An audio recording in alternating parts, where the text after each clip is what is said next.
ಸುಳ್ಳು ಹೇಳ್ತಾ ಇದ್ದಾರೆ.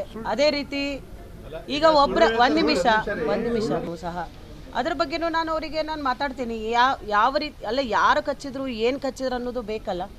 ಅದ್ರ ಹತ್ರ ನಮ್ಮ ಹತ್ರನೂ ಸಹ ವಿಡಿಯೋ ಫುಟೇಜ್ಗಳಿದಾವೆ ನೋಡ್ರಿ. ನಾನು ವಿಡಿಯೋಗಳನ್ನು ನೋಡಿದ್ದೇನೆ ಸಹ. ನಾನು ಅಲ್ಲಿ ಯಾವ ರೀತಿ ವಿಜಯಲಕ್ಷ್ಮಿ ಅವ್ರ ತಂಗಿ ಮೇಲೂ ಸಹ ಹಲ್ಲೆ ಆಗಿದೆ.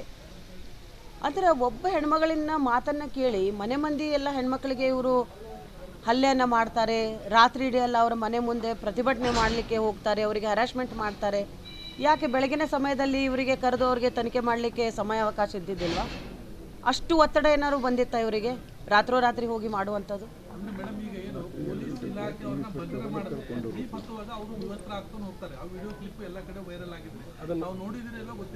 ಆಯಿತು.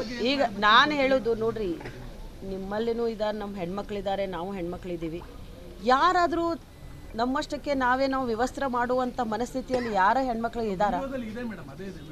ಅಲ್ಲ, ಹತ್ತು ಬೇಕಾದ್ರೆ ಅದು ಸಿಕ್ಕಿರ್ಬೋದು, ಅಥವಾ ನೂಕಾಟದಲ್ಲಿ ಯಾರಾದರೂ ಜಗ್ಗಿರ್ಬೋದು.